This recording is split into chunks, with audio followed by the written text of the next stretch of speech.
नमस्कार, मैं हूं संजीव श्रीवास्तव। आप देख रहे हैं 4 PM न्यूज नेटवर्क। मित्रों, बिहार में पहले चरण का मतदान का जो प्रचार है, अब कुछ ही घंटों में थम जाने वाला है। लेकिन जो प्रचार चल रहा है, अब तक का जो प्रचार है, इस प्रचार में भाषाई मर्यादाओं ने सारी सीमाएं लांघी और खासकर जो एनडीए है, एनडीए जो भाषा बोल रहा है, वो क्या बोल रहा है और खासकर जो प्रधानमंत्री नरेंद्र मोदी जी की ओर से निकल रही हैं बातें। हालांकि वे पहले भी करते रहे, ऐसा नहीं कि पहले उन्होंने पूर्व के चुनाव में ना ऐसी भाषा बोली हो, ना इस तरह की बातें की हो। लेकिन इस बार लगता है कि मर्यादाएं तार तार हो गई और ऐसी तार तार हुई हैं कि ये सदा सदा याद रखी जाएंगी। बिहार बहुत सजग सतर्क वाले एक राज्यों में शुमार होता है और वहां की जनता भले ही अशिक्षा वहां ज्यादा हो, शिक्षा का स्तर कम हो कह लें, लेकिन वहां बहुत समझबूझ वाला वोटर है। और न केवल प्रधानमंत्री नरेंद्र मोदी बल्कि केंद्रीय गृह मंत्री अमित शाह साहब या जो पूरे का पूरा कुनबा है। और ऐसा लग रहा है कि जो अब तक का चुनाव है उसमें कहीं ना कहीं बहुत जबरदस्त एज पे दिखता है जो इंडिया ब्लॉक है, महागठबंधन है। तो बौखलाहट भी है, चिड़चिड़ाहट भी हम तो लगातार जो वहां से ग्राउंड जीरो से देख रहे हैं, चाहे हमारे अभिषेक मिश्रा जी हो जो हमारे संपादक बिहार से हैं, वो जो रिपोर्ट कर रहे हैं वो आ रहा है सामने, या हम जो हमारे पैनलिस्ट बैठते हैं या जो हमारे विश्लेषक हैं, जो राजनीतिक विश्लेषक गण है, तमाम बातें वहां से निकल रही हैं और साफ दिख रहा है कि क्या स्थिति। अब ये अलग है कि इलेक्शन कमीशन ऑफ इंडिया का क्या कुछ रोल रहता है। जैसा मैंने कहा कि अब बहुत कम वक्त है, पहले चरण का जो प्रचार है वो थम जाने वाला है और फिर अगले 2 दिन होंगे खंदक की लड़ाई की, घर घर जाना, और पहली चरण में 6 तारीख को जो वोट पड़ने हैं। तो अब तक का जितना जो कुछ दृश्य है, और चाहे राहुल गांधी हो या तेजस्वी यादव हो, एक बिल्कुल सुनियोजित तरीके से उन्होंने अपना जो प्रचार को सिलसिले को बना रखा। उसके पहले आप याद करिए कि वोट चोर गद्दी छोड़ का जो एक उनका पूरे का पूरा चुनावी दौर रहा हो, जिसपे प्रचार उस तरीके से चला था, या और जो वोटर अधिकार यात्रा, तो बहुत कुछ बिखराव बिखराव बहुत दिखता है एनडीए में। एनडीए कभी ऐसा दिखा नहीं। और जो मोदी जी की भाषा मैंने कहा, उनको सिर्फ कट्टा कट्टा और कट्टा क्यों दिखाई दे रहा है, जंगल राज क्यों दिखाई दे रहा है, जबकि अभी तो लगातार उन्हीं की अगुवाई वाली नीतीश कुमार की सरकार है बिहार में। यही भाषा अमित शाह बोल रहे हैं, यही भाषा जेपी नड्डा बोल रहे हैं, यही भाषा जो अभी बटोगे तो कटोगे करने वाले योगी आदित्यनाथ, उन्होंने तो आज हद करी है। सब पर हम बात करेंगे और बात करेंगे, ये चलेंगे जो हमारा ये 2 बजे का शो होता है। निधि जी आज नहीं है तो दायित्व मेरे पास है, चलूंगा सीधे जुड़ता हूं। जुड़ गए प्रोफेसर अखिल सोनी। अखिल सर, बहुत बहुत स्वागत करूंगा आपका। और मुझे लगता है कि देखा जाए पहले एक जो माननीय मोदी जी ने जो कहा है उसको देखा सुना जाए, फिर हम करते हैं, शायद वो ज्यादा बेहतर होगा। ये देखिएगा, ये इसको सुनिएगा। कांग्रेस और आरजेडी में घमासान मचा हुआ है। मैं आपको एक अंदर की बात बता रहा हूं। नामांकन वापस लेने से एक दिन पहले बिहार में बंद कमरे में गुंडागर्दी का खेल खेला गया था। कांग्रेस कभी नहीं चाहती थी कि सीएम पद पर आरजेडी के नेता का नाम तय हो, लेकिन आरजेडी ने भी मौका छोड़ा नहीं। आरजेडी ने कांग्रेस की कनपट्टी पर कट्टा रखकर सीएम पद चोरी कर लिया। घोषणा करवा के रहे, फिर जबरदस्ती कांग्रेस से सीएम उम्मीदवार को समर्थन की घोषणा कराई गई, कट्टा रख करके घोषणा कराई गई। एक तो ये अखिल सर, और दूसरा आपने अमित शाह साहब को सुना। अमित शाह साहब ये कह रहे थे कि वहां जो जब आ जाएंगे, अगर लालू राज हुआ तो जंगल राज होगा, अपहरण से जुड़ा विभाग होगा, रंगदारी का विभाग होगा, हत्या और इससे जुड़ा विभाग होगा। क्या भाषा है, क्या शैली है, और क्या ये दिखलाता क्या है, ये बौखलाहट, ये चिड़चिड़ाहट, आपकी इसमें आपका विश्लेषण क्या होगा, क्या कहिएगा सब पर आप? जय संविधान। देखिए संजीव जी, पहली बात तो यह है अगर मोदी जी के सूत्रों ने यह बताया है कि तेजस्वी यादव ने कट्टा रख के, कट्टे का तो मैंने अनुवाद देखा, कट्टा होता क्या है भाई? देखिए, हम लोग तो शरीफ घराने के लोग हैं, पढ़े लिखे लोग हैं, इंजीनियरिंग एमबीए किया है, अध्यापक हैं, तो हमें लाइसेंसी पिस्तौल के बारे में तो पता है, कट्टे के बारे में मुझे नहीं पता था। लेकिन चलिए, देश के यशस्वी प्रधानमंत्री के मुखार बिंद से मैंने कट्टा समझा। फिर मैंने लोगों से पूछा कि भाई कट्टा होता क्या है, तो लोगों ने बताया कट्टा होता है जो अवैध हथियार होता है। तो चलिए, मोदी जी ने बताया, मैं उनका अनुग्रहित हूं कि उन्होंने मुझे बताया। मेरे को सूत्रों से यह पता चला है, अब जैसे मोदी जी के सूत्रों ने बताया, मेरे सूत्रों ने यह पता चलाया है कि अमित शाह साहब इसलिए नीतीश कुमार का नाम घोषित नहीं कर रहे हैं, ध्यान से सुनिएगा। जी सर, मेरे दर्शक भी सुन रहे हैं जी। अगर वो ये अगर उन्होंने नीतीश कुमार का नाम घोषित नहीं किया है, मेरे सूत्र बता रहे हैं कि वो जय शाह को अगला बिहार का मुख्यमंत्री बनाना चाहते हैं।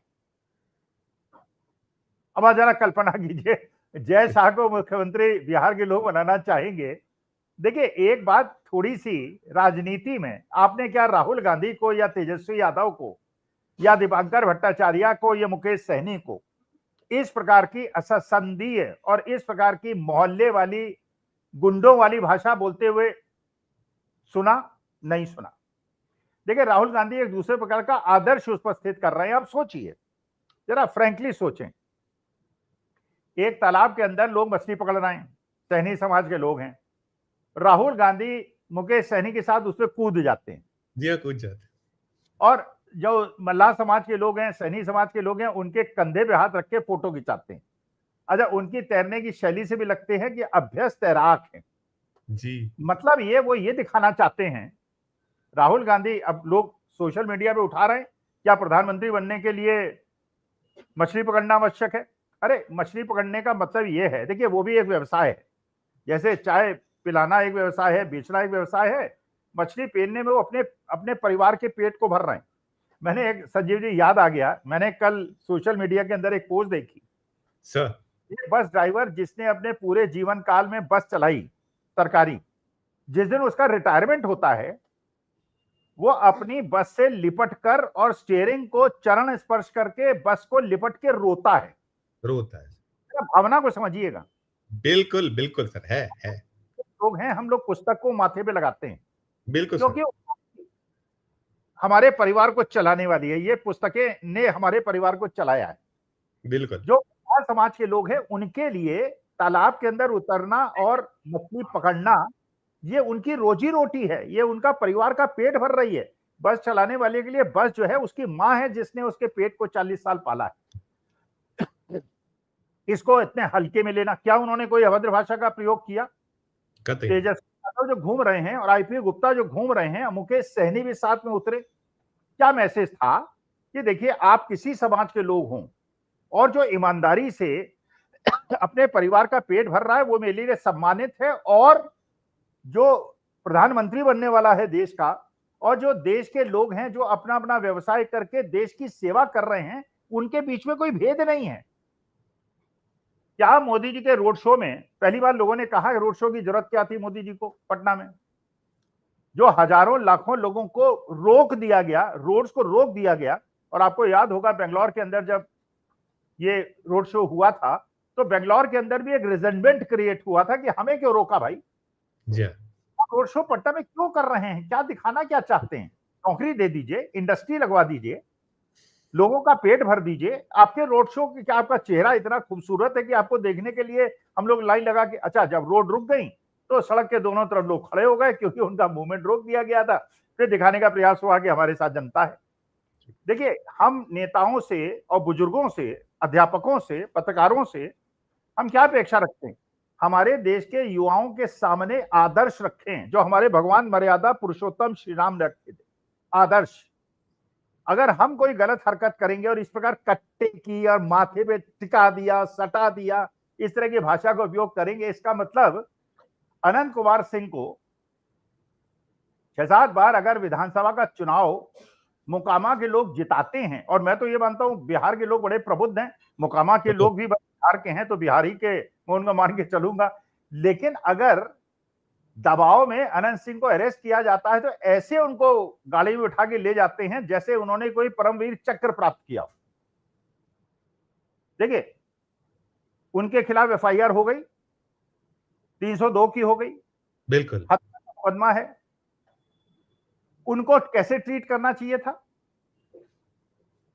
उनको आपने बेऊर जेल में रखा, जैसे शहाबुद्दीन को आपने दिल्ली की जेल में रखा था। भेज दीजिए अनंत सिंह को, वहां पे तो सेवादार उनके पास होंगे, वहां के तो जो जेल के अधिकारी होंगे उनकी वो पिटाई करेंगे और वहां मुर्गे आएंगे और खाना आएगा और मस्ती से रहेंगे। और दूसरी तरफ देखिए, ध्यान से सुनिएगा, सोनम वांगचुक को चिढ़ाते हुए, हमारे देश की सरकार को चिढ़ाते हुए सोनम वांगचुक के मामले में टाइम मैगजीन ने one of the most influential researcher की तरह से उनको सम्मानित किया है, सोनम वांगचुक को।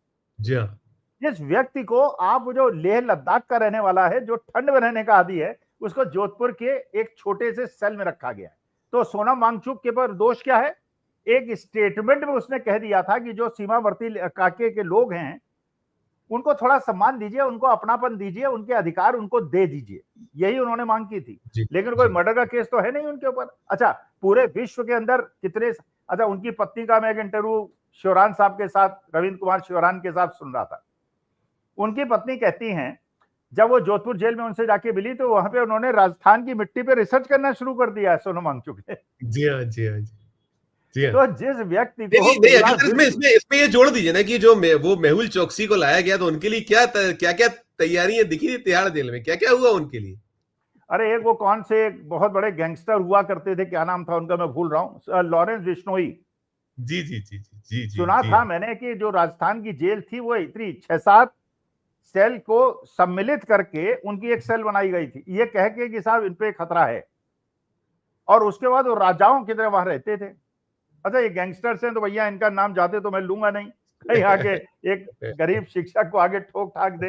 ये तो देश की आज की सत्ता ऐसी हो गई है कि गैंगस्टर ही राजनीति में उतर सकते हैं। और हमारे देश के प्रधानमंत्री, जिनका मैं बहुत सम्मान करता हूं, अगर इस तरह की भाषा का उपयोग करेंगे तो हमारे देश के युवा किस तरह की भाषा का उपयोग करेंगे? ये बौखलाहट दिखा रही है जी। जो राहुल गांधी ने कल कहा कि अभी भी नाम काटे जा रहे हैं, और ये कहा उन्होंने कि जनता को जागृत हो जाना चाहिए, आपको वोट देना है, आपका नाम अभी भी चुनाव आयोग काट रहा है। और ये बात दिखाती है कि बौखलाहट, अगर इनको पता होता है ये इलेक्शन जीत रहे हैं, अच्छा ये भी इनको पता है इलेक्शन हारने के बाद एनडीए का हाल क्या होने वाला है, दिल्ली के अंदर क्या होने वाला है, पूरे देश के अंदर क्या होने वाला है। जो लोगों ने 11 साल से अपनी मनोभावना को दबा के रखा हुआ है, इसलिए महागठबंधन की तरफ से कोई अभद्र भाषा का उपयोग आपको करते हुए कोई मिला क्या? नहीं मिला, नहीं सर। इसमें दिलचस्पी है, देखिए ये जो कह रहे हैं, अब बड़ा भाषा आप क्या उपयोग कर रहे हो और आप किसको कह रहे हो कि राहुल गांधी क्या क्या उनके आ रहे हैं बयान। और 56 इंच का सीना तो आप ही कहते थे, वो 56 इंच के सीने की बात करें, मैं सुनाया तो राहुल गांधी वाला, देखिए इसमें क्या संसदीय है, क्या, सुन लीजिए, देखिए दर्शक भी तय करें। ये राहुल गांधी ने कहा था, प्रधानमंत्री के बारे में कह रहे थे कि 56 इंच की छाती है, मगर सच्चाई यह है कि आदमी में कितना दम होता है वो छाती के साइज से नहीं पता लगता। कितनी बड़ी छाती है उसका कोई मतलब नहीं है। गांधी जी सुपर पावर से अंग्रेजों से लड़े, उनकी कोई इतनी बड़ी छाती नहीं थी, मगर डरते नहीं थे। तो ऐसे बहुत लोग हैं जिनकी छाती इतनी बड़ी नहीं है और डरते नहीं हैं, और ऐसे भी लोग हैं जिनकी 56 इंच की छाती है और डरपोक हैं। अब ये शायद उनको ये चीज शायद बहुत जमकर चुभी है अखिल सर, कि 56 इंच की छाती वाली बात। और अब इसमें क्या है, इसमें क्या संसदीय, और खुद ही प्रधानमंत्री जी कहते हैं 56 इंच का सीना और क्या क्या उनका था, एक अकेला सब पर भारी। हालांकि उन्होंने कहना बंद कर दिया है। चुभ क्या रहा है, क्या क्या चीजें चुभ रही है, और क्या वहां जो आप सोर्सेस की बात करते हैं, आपके अपने सोर्सेस वहां रिपोर्ट्स क्या दे रहे हैं, वहां क्या स्थिति है वहां? हमको तो लगता है कि महागठबंधन की बयान है जो सूचना आ रही है, आपकी अपनी भी सूचना सर, और साथ में जो आ रहा है सब पर आपका नोट। देखिए संजीव जी, एक बात तो बिल्कुल स्पष्ट है गोदी मीडिया ये दिखाने का प्रयास कर रहा है कि महागठबंधन के अंदर दरार है जी। जबकि वास्तविकता ये है कि आज सीपीआई एमएल ने एक क्षेत्र में कांग्रेस के समर्थन का अनाउंस कर दिया है। इसका माने वहां टसल कम हो गई है। और आपने ये भी देखा होगा कि पप्पू यादव, जी हाँ। जिनके बारे में ये प्रचारित किया जाता है कि पप्पू यादव और लालू प्रसाद यादव की नहीं पटती है, पप्पू यादव उस कैंडिडेट का जो जेडीयू के टिकट पे इलेक्शन लड़े थे उन्हीं के खिलाफ, पप्पू यादव के खिलाफ संतोष कुशवाहा की कन्वेंसिंग कर रहे हैं, उनको मोटरसाइकिल पे लेके घुमा रहे हैं और गांव में कह रहे हैं मेरा छोटा भाई है, इसको जिताना है। पप्पू यादव और आरजेडी के कैंडिडेट संतोष कुशवाहा और यादव मुसलमान पूरी फ्रेटर्निटी। वास्तविकता यह है कि एनडीए गठबंधन के अंदर दो गुट बन गए हैं। एक गुट है भारतीय जनता पार्टी और चिराग पासवान का, और एक गुट है ईबीसी और ओबीसी का, नीतीश कुमार का, जीतन राम मांझी का और उपेंद्र कुशवाहा का। यह भी बात सही है, उपेंद्र कुशवाहा और जितेंद्र मांझी नीतीश कुमार के नेचुरल आज के तारीख में फ्रेंड नहीं है, लेकिन मजबूरी में, क्योंकि जब चिराग पासवान को 29 सीटें अलॉट कर दी, इन लोगों को लगा जीतन राम मांझी को कि मेरा कद तो इससे बड़ा है। पिछले विधानसभा चुनाव में तो इसको 1 सीट मिली थी, वो भी इनकी पार्टी छोड़ के चला गया था। और जीतन राम मांझी की पार्टी के 5 कैंडिडेट जीते, उनको 6 सीटें आपने दी और चिराग पासवान को 29 सीटें दी। तो आज के तारीख में, और आपने सुना ही होगा, आप तो बड़े अभ्यस्त पत्रकार हैं, पिछले विधानसभा चुनाव में नारा लगता था कमल झोपड़ी भाई भाई। कमल मतलब झोपड़ी और झोपड़ी मतलब कमल। मतलब चिराग पासवान भारतीय जनता पार्टी के ही व्यक्ति हैं जो जेडीयू को हराने के लिए उतरे हुए हैं। इस बार नारा गांव-गांव में क्या लग रहा है, आपको खबर होगी। बिल्कुल बिल्कुल नारा लग रहा है तीर लालटेन तीर है। मतलब ये है कि जहां पे आरजेडी और जेडीयू आमने सामने हैं, जो करना है कर लो भाई, दोनों एक है। लेकिन अगर आरजेडी के खिलाफ जेडीयू के अलावा कोई लड़ता है तो लालटेन हमारी भाई है।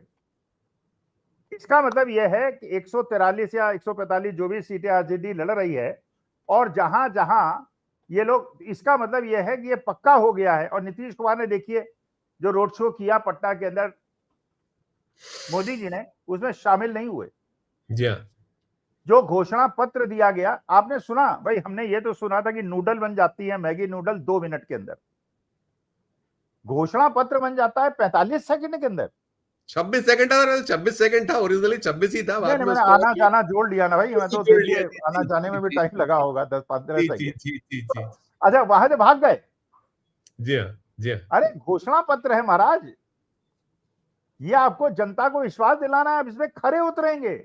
और बिठा किसको दिया वहां पे पढ़ने के लिए, जिसका पहले सुप्रीम कोर्ट के अनुसार वो 44 साल का है, और इस चुनाव घोषणा पत्र में जो एफिडेविट उसने दिया उसके हिसाब से वो 55 साल का है। अच्छा, जब उनसे पूछिए आप किस कक्षा तक पढ़े हुए हैं, वो कहते हैं मेरे एफिडेविट को देख लो। अरे यार, मैं आपसे पूछूं संजीव जी क्या पढ़े, कहां पढ़े, आप बता देंगे 1 मिनट के अंदर। आपके एफिडेविट या आपकी यूनिवर्सिटी थोड़ी संपर्क करने की आवश्यकता है, मुझसे पूछिए, मैं बता दूंगा। जीआईसी इलाहाबाद में पढ़ा हूं इंटरमीडिएट तक, उसके बाद इंजीनियरिंग करने बीची हो गया, आईटीबीएचयू में पढ़ा, उसके बाद इलाहाबाद यूनिवर्सिटी से एमबीए किया मुनेरबा से। अरे यार 1 मिनट की बात है, इसमें क्यों नहीं आप बता देते।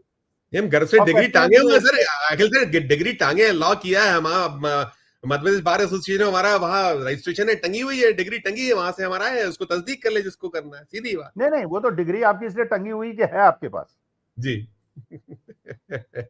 अगर ना होती। अच्छा, ये भी एक मुद्दा बना देते हैं यार, 9वीं पास है तेजस्वी, तो तेजस्वी ने भी जो कहा वही मुद्दा है। देखिए तेजस्वी ने कहा न्यूज 24 में जो उनका इंटरव्यू हुआ, उन्होंने कहा I am honest at least.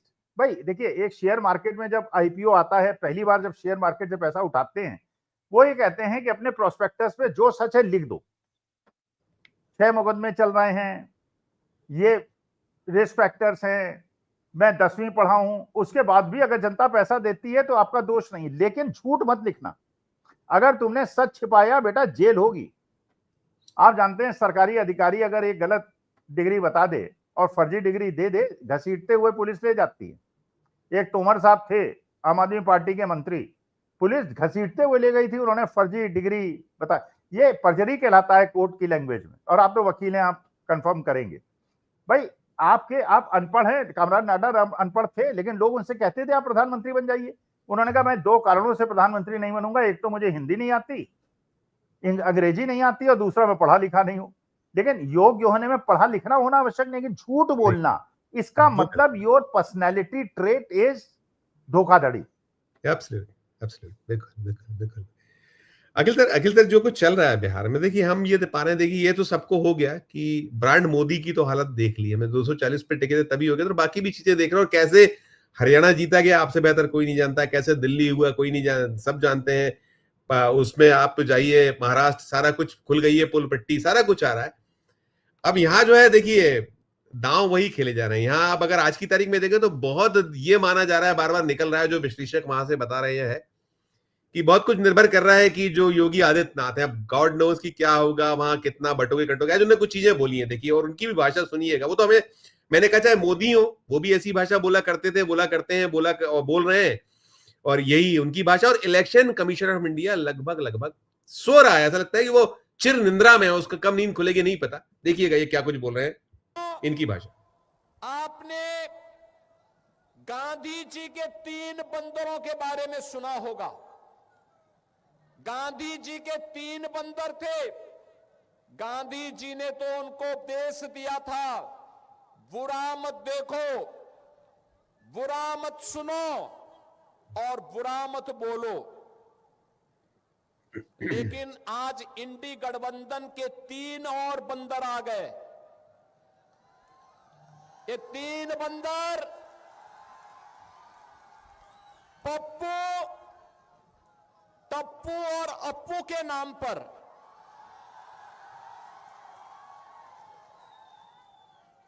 Pappu, Tappu और अप्पू के नाम पर पप्पू सच बोल नहीं सकता, अच्छा बोल नहीं सकता, टप्पू अच्छा देख नहीं सकता, और अप्पू सच सुन नहीं सकता। सच सुन नहीं सकता। और एक और है, ये देखिए, ये भी सुनिएगा। विजयी होगा, बिहार विजयी होगा, एनडीए की विजय बिहार की विजय के साथ जो इस बटेंगे नहीं, कटेंगे भी नहीं। याद करना, बंटे थे तो कटे थे, बटेंगे नहीं तो कटेंगे नहीं, एक रहेंगे तो सेफ भी रहेंगे, और एकजुट होकर के एनडीए के प्रत्याशी भारतीय जनता पार्टी के श्री मुरारी मोहन झा को भारी बहुमत से विजयी बना करके उसमें कम है। ये मैं अखिल सर यही पूछना चाह रहा था, देखिए ये जो पप्पू टप्पू अप्पू, ये भाषा, फिर ये बटोगे कटोगे, क्या कुछ ये है संसदीय या ये है अमर्यादित आचरण, और कहाँ है इलेक्शन कमीशन? असल में मुझे लगता है योगी आदित्यनाथ अपना इंट्रोडक्शन दे रहे थे बिहार में, ये अपना इंट्रोडक्शन दे रहे थे, और ये बता रहे थे कि इन्होंने उत्तर प्रदेश, देखिए अब एक नई नई घटनाएं हो रही। अभी तक क्या था कि हिंदू जो ये सोचता था कि अभी तो गरीबों के मकान बुलडोजर तोड़ रहा है, मुसलमानों के तोड़ रहा है, बड़ी खुशी होती थी। अब मेरठ के अंदर वहां का एक मेन मार्केट में 46 दुकानें हैं, एक बड़ी बिल्डिंग है, और लोग 40 साल से उस पर व्यवसाय कर रहे हैं। उसमें 90% अग्रवाल समाज के लोग हैं, वैश्य समाज के लोग हैं, और बिल्डिंग तोड़ दी गई। अब बनिए रो रो के बेचारे वैश्य समाज के लोग, माने उन बेचारों ने, वैश्य समाज ने पैसा भी दिया, धन भी दिया, सब कुछ दिया बीजेपी को जिताने के लिए, और उनके जो वहां के बीजेपी के व्यापार मंडल के कोषाध्यक्ष हैं, उनकी भी दुकान टूट गई, अब रोते फिर रहे हैं। और हम लोग तो देखिए शुरू से कह रहे हैं कोई सेफ नहीं है। देखिए एक बार अगर खून शेर के मुंह में लग जाए फिर, और तानाशाही आ गई, फिर तो आपके घर में मेरे घर में आएंगे, कहेंगे 5 लाख शाम तक पहुंचा दो बेटा, नहीं एनकाउंटर हो जाएगा। और कह देंगे फलानी जगह इन्वॉल्व थे, हमने एनकाउंटर कर दिया, जनता ताली बजाएगी, पुलिस वालों को माला पहनाएगी, कोई कोर्ट सुनवाई नहीं होगी, कोई कुछ नहीं होगा। परिवार आपका जो है बिलखता रह जाएगा और आपको गोली मार दी जाएगी। ये तारा। लेकिन अगर अगर अगर प्रक्रिया है कि अगर वहां पे कानूनी प्रक्रिया हो, बकायदा सुनवाई हो, मौका मिले। अब वहां आपने दुलार चंद यादव को ठोक दिया उठा के, यादव महासभा के अध्यक्ष को। और क्यों ठोक दिया कि साहब वो जन स्वराज पार्टी के आदमी का कन्वेंसिंग क्यों कर रहा है, मेरी कन्वेंसिंग। और आप जानते हैं वहां पे जो धानुक समाज है, जिसका करीब 60,000 वोट है, वो भारतीय जनता पार्टी का समर्थक है। और क्योंकि धानुक समाज का आदमी जन स्वराज पार्टी से खड़ा हो गया, वोट कटने लगे, इसलिए यादव मुसलमान वैसे ही वोट नहीं दे रहे थे, लग रहा था रण सिंह को हार जाएंगे, ठोक दिया यादव महासभा के आदमी को।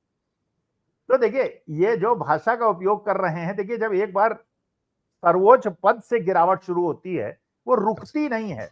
इसीलिए हमको मर्यादाओं का ध्यान रखना पड़ेगा। अगर मैं भी आपके कार्यक्रम में आके ऊट पटांग अनर्गल बातें गाली गलौज करने लगूं, कहने लगूं वो विदेशी माँ का बेटा, 500 करोड़ की गर्लफ्रेंड और नाचने वाली और फलानी ठिकानी, तो बताइए क्या हमारे नेक्स्ट जनरेशन को आदर्श मिलेंगे? और हमें we have to set examples. और हमारी देश की महिलाएं इस चीज के लिए एक एग्जाम्पल हैं। भाई बच्चे देखते हैं ना, बचपन से आपके घर में भी देखते होंगे, सुबह माँ उठी, पूजा पाठ किया, अगरबत्ती जलाई, हवन किया, वो आरती की, बच्चों को दिखाया, जब आरती आएगी तो पैर छुएंगे, संस्कार अपने आप ट्रांसफर होते हैं। ये हर घर के भारतीय परिवार में होता है। तो बच्चे देखते हैं यार ये माँ तो सेवा कर रही है, बाप जो है फटा जूता पहन के और खुद तो बेचारा बस पे चढ़ के जाता है, हमें मोटरसाइकिल दिलाता है। तो एक परंपराएं आगे बढ़ती जाती हैं। लेकिन अगर आपके देश के कर्ता धर्ता, आपके पितामह और उस श्रेणी के लोग जिनके, आप बताइए जो राहुल गांधी ने कहा सीना, अरे लाल बहादुर शास्त्री की हाइट क्या थी?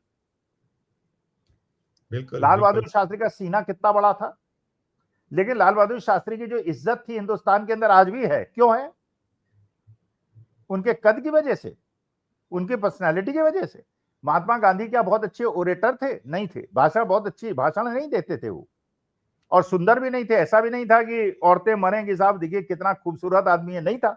दांत टूटे हुए थे, लेकिन एक ओज था जो अब्राहम लिंकन में था, जो लूथर किंग में था, मार्टिन लूथर किंग में था, ऐसे नेल्सन मंडेला में था। ये ऐसे लोग थे जो खूबसूरत नहीं थे, लेकिन इनका पर्सनैलिटी खूबसूरत थी।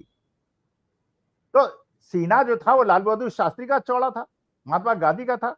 अरे भगत सिंह क्या बहुत बड़े पहलवान थे क्या? अशफाकुल्लाह खां पहलवान थे क्या? चंद्रशेखर आजाद कहीं कुश्ती लड़ते थे क्या? दिल था। और ऐसे उन्हीं क्रांतिकारियों में ऐसे धोखेबाज भी थे। बिल्कुल, और एक तिवारी जी थे प्रयागराज के, उन तिवारी जी ने ही पुलिस को सूत्र देके चंद्रशेखर आजाद को मरवाया था। और तिवारी जी किस पार्टी के थे, किस संस्था से उनका संबंध था, वो जनता जानती है। बाद में कहां जाके बस गए थे ये भी सबको पता है, सारा कुछ, सारी चीजें। एक साहब थे 60 रुपए की पेंशन लिया करते थे, उनको लोग वीर बताते हैं। नाम ले लूंगा तो मानहानि कर देंगे, लेकिन लेते तो थे। लेते थे। मैं सर एक चीज पूछना चाहूंगा, ट्रम्प साहब ने फिर जो है, ट्रम्प साहब के जो मतलब मोदी जी के मित्र, क्योंकि ये भी बनता है आपसे सवाल कि वो कह रहे हैं पाकिस्तान परमाणु परीक्षण कर रहा है, रूस, चीन और कोरिया भी टेस्टिंग कर रहा है, हमारे पास तो दुनिया को 150 बार उड़ाने लायक एटम बम है। क्या है सर, ये क्या मायने, ये सब क्या है ये, मतलब? और किसे भयभीत, क्या भारत को कर रहे हैं, क्या कर रहे हैं कि पाकिस्तान में भी हो रहा है? और ये सब इसको कैसे देखें सर, इसको क्या है? कभी पुचकारते हैं, कभी ललकारते हैं, फिर कभी कहते हैं 58वीं बार 57वीं बार की हमने कराया। ये सब क्या है ये सब?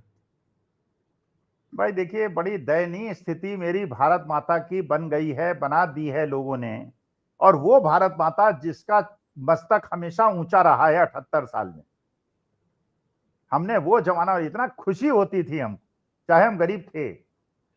देखिए हमारी माँ और आपकी माँ ने भी, हमारे प्रयाग विश्वविद्यालय में हमारे फादर टीचर थे, मध्यम वर्ग के लोग थे हम लोग, 4 भाई बहन थे, सबको अच्छी शिक्षा देनी थी। तो भाई जूते भी अच्छे नहीं होते थे, कपड़े भी पहनने को, लेकिन हमारी माँ ने कभी महसूस नहीं होने दिया कि हम गरीब थे जी। हमें इस बात का गर्व था अपनी भारत माता पे कि हमारा डंका पूरे विश्व में बोलता है। पंडित जवाहरलाल नेहरू की आवाज पूरा विश्व सुनता है, इंदिरा जी की आवाज वहां निक्सन सुनता, निक्सन की हिम्मत नहीं होती कुछ कर दे। लाल बहादुर शास्त्री लाहौर तक पहुंच गए थे। पंडित अटल बिहारी वाजपेयी और राजीव गांधी में इतने अच्छे संबंध थे कि अटल जी का इलाज कराने के लिए राजीव गांधी ने उनको डेलीगेशन भेजा था कि इलाज करने, और अटल जी ने कहा था मेरी जान बचाने में राजीव गांधी का बहुत बड़ा हाथ। ये थे हमारे देश के लोकतंत्र के वो। और आज चीन से टैरिफ कम कर रहा है अमेरिका जी। पाकिस्तान के साथ सब खड़े हुए हैं। हमारे मोदी जी का 8,000 करोड़ का हवाई जहाज कहीं उड़ने के लिए तैयार नहीं है, क्योंकि जहां जाएंगे वहां उनको दिखता है कि कहीं डोनाल्ड ट्रंप ना पहुंच जाए और बेइज्जती ना कर दे। सऊदी अरेबिया पाकिस्तान के साथ, तुर्की पाकिस्तान के साथ, अजरबैजान पाकिस्तान के साथ, चीन पाकिस्तान के साथ। और अभी आपको बताया 2 दिन पहले बांग्लादेश कोर्ट ने शेख हसीना को कन्विक्ट कर दिया है। कर दिया। ये इंटरनेशनल लॉज का उल्लंघन है कि नहीं? आपने उनको शरण दे रखी है अपने देश के। हर देश को दुश्मन बना के बैठे हुए हैं, अपने देश के अंदर हुंकार भरते रहते हैं भक्त जो है, और गोदी मीडिया। भाई देखिए, मैं तो सही में वास्तविकता में इस देश को बर्बाद करने में अगर सबसे ज्यादा बड़ा किसी का हाथ है तो वो गोदी मीडिया का है। ठीक कह रहे हैं, ठीक कह रहे हैं, बिल्कुल ठीक। मैं अंतिम सवाल करूंगा अखिल सर, मैं जहां से शुरू किया था वहीं लाके खत्म करता हूं कि ये जो सारा कुछ चल रहा है कि कट्टा अड़ाकर मुख्यमंत्री पद ले गए, इधर अपने गिरेवा में नहीं झांक रहे हैं। बोले कि वहां नीतीश कुमार जी को लेकर क्या क्या हो रहा है, क्या क्या नहीं हो रहा है, कि आप क्या कह रहे हैं कि नहीं थे, हैं, होंगे, और क्या क्या आपकी सब गोलमोल भाषा है, अलग अलग बयानबाजी है। तो ये जनता तो देख रही है, बिहार में आपको सब समझ में आ रहा है, और इसीलिए बौखलाहट चिड़चिड़ यही लगे समाप्त करूंगा इस पे भी कि नीतीश कुमार का अपना खेल क्या आप संभावनाएं देखते हैं। आपने कहा ना वो जो चल रहा है लालटेन ही तीर और तीर ही लालटेन, तो क्या 14 के बाद क्या दिलचस्प एक नजारा देखते हैं आप एज ए विश्लेषक? अंतिम देखिए, मुझे ये लगता है, जो मेरा विश्लेषण कहता है, नंबर 1 पार्टी आरजेडी निकलेगी सर, नंबर 2 की पार्टी जेडीयू निकलेगी सर, और नंबर 3 की पार्टी बीजेपी निकलेगी। और बीजेपी को किसी भी स्थिति में 40-45 से ज्यादा सीटें नहीं मिलेंगी। और ये सारी की सारी गलती अमित शाह साहब की है और गिरिराज सिंह की है और मोदी जी की है। वहां पे इन लोगों ने किस वजह से, आई डोंट नो, इनका सबसे बड़ा वोट बैंक होता था ईबीसी ओबीसी का, जी हाँ, उसी को हट कर दिया है। बिहार की राजनीति पिछले 40 साल से अगड़े पिछड़े में बटी हुई है। नीतीश कुमार की इमेज अभी भी उतनी खराब नहीं है, और इसीलिए प्रियंका गांधी, राहुल गांधी, तेजस्वी यादव, उनके लोग नीतीश कुमार पे अटैक नहीं कर रहे हैं। नहीं कर रहे हैं। और बीजेपी अपना खेल खुद बिगाड़ रही है। अगर नीतीश कुमार को अनाउंस कर देते, मान लीजिए कर देते, तब भी इनको एडवांटेज हो जाता। अब ये नीतीश कुमार का वर्ग भी नाराज हो गया इनसे। अच्छा, फिर मुसलमानों को काहे के लिए कह रहे हैं कि तुम महागठबंधन में कंसोलिडेट हो जाओ, बटोगे तो कटोगे। भाई ये मैसेज तो देना चाह रहे थे हिंदुओं को, मैसेज पहुंच गया मुसलमानों को, बटोगे तो कटोगे, तो काहे वैसी को वोट देंगे। तो 17% तो कंसोलिडेट हो गए, इधर अगला पिछड़ा हो गया। अनंत कुमार सिंह ने क्यों मारा या क्यों ये घटना हुई, I don't know what is the logic. भाई 10 दिन रुक जाते ना।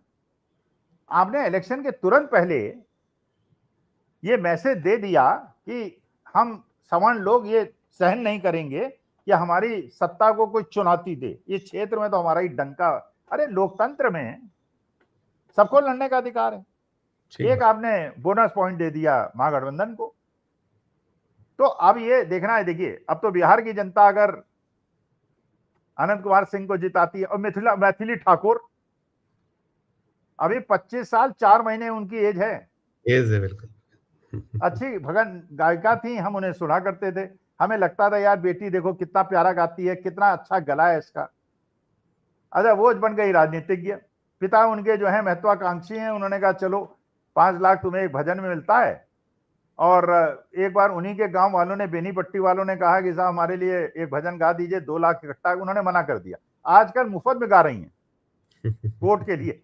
पहले वो नोट के लिए गाती थी, अब वोट के लिए गा रही हैं। अब पता नहीं, मिथिला भाई अच्छी खासी प्यारी बच्ची थी, हम लोगों ने आशीर्वाद दिया करते थे। अब तब से मैंने उनका भजन सुनना ही छोड़ दिया। मैंने कहा यार ये लड़की जो है कहाँ कीचड़ में उतर रही है, सन के आएगी वहां बेचारी। और अब देखते हैं वहां की जो जनता है उनके क्षेत्र की, और वो उन्हें दिया गया एक पग होता है, झाल जी हाँ। लोगों का अपने सिर में पहनते हैं, बड़ी इज्जत की तरह उसको दिया जाता है। वो जी, उनको जी। दिया गया, उसमें मखाने रख के खा रही थी, जैसे प्लेट में रख के खाया जाता है। वो तो मिथिला के लोग अच्छे नहीं तो वही पीट पाट देते अगर कोई दूसरा मर्द होता तो। बिल्कुल, बिल्कुल। वो 25 साल 4 महीने हैं, अब वो सीखेंगी, सीखते-सीखते सीखेंगी कहाँ क्या करना है और उनको अरे नहीं आता कहाँ तो यार संजीव जी, कहाँ राजनीति जैसी गंदी, आप तो जानते क्यों हैं क्यों आई? भोपाल में बैठे हुए हैं। सही बात है, सही कहाँ बात, सही। इतने गंदे, जरूरत ही इतना गंदा वातावरण है वहाँ का।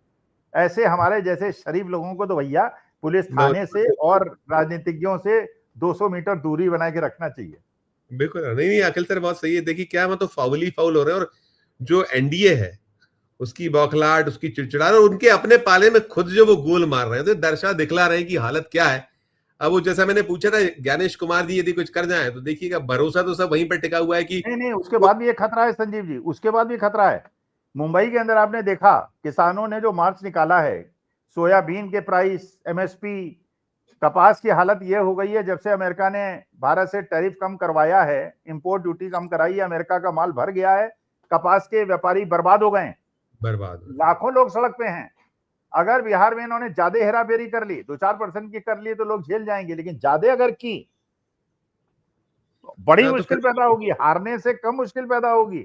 अगर जिताने के लिए ज्यादा बेईमानी कर दी तो ज्यादा बड़ी मुश्किल पैदा हो जाएगी। ज्यादा मुश्किल है और वह है देखिए वहां बहुत सतर्क सजग है। हम लोग कहते हैं वो बिहार है, महाराष्ट्र, हरियाणा या मध्य प्रदेश या राजस्थान या छत्तीसगढ़ जैसा आलम नहीं है। वहां बहुत सतर्क सजग है और फिर अब मजा आने वाला है कुल मिला के। लेकिन ये चुनाव फंसा हुआ है, दिक्कतें बहुत सारी और नहीं, नहीं, कोई फंसा एनडीए वसा नहीं है। एनडीए नहीं, नहीं, ब्लॉक के लिए फंसा एनडीए नहीं ब्लॉक है। एक तरफा लीड है महागठबंधन की, लेकिन बशर्ते ईमानदारी से चुनाव हो। बस बस फंसा वही कुछ वो नहीं, एक कुछ नहीं एम्बार्गो वही फंसा है। एम्बार्गो वही है कि कुछ हो जाए ईमानदारी से। लेकिन हम देखते हैं ईमानदारी से खैर अच्छा है और ये लोग सतर्क सजग हैं, मजा आने वाला है और लगता है कि जनता अब आर पार के मुद्दे तो बहुत नहीं कर पाएंगे, शायद मजा आएगा। बहुत शुक्रिया करूंगा अखिल सर, बहुत धन्यवाद, बहुत आभार सर, बहुत शुक्रिया।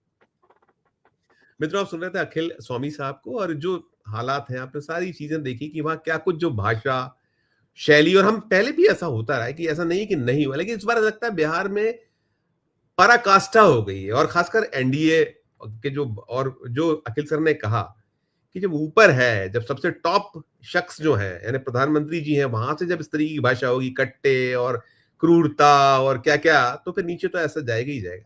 लेकिन कुल मिलाकर जनता बहुत सतर्क है, सजग है और वो समझ रही है और आ रहा है उसका वक्त चोट करने का। तो देखिए 6 तारीख को पहला चरण और फिर उसके बाद और 14 को दूध का दूध पानी का पानी होगा। अपनी राय प्रकट कीजिएगा, टिप्पणी कीजिएगा।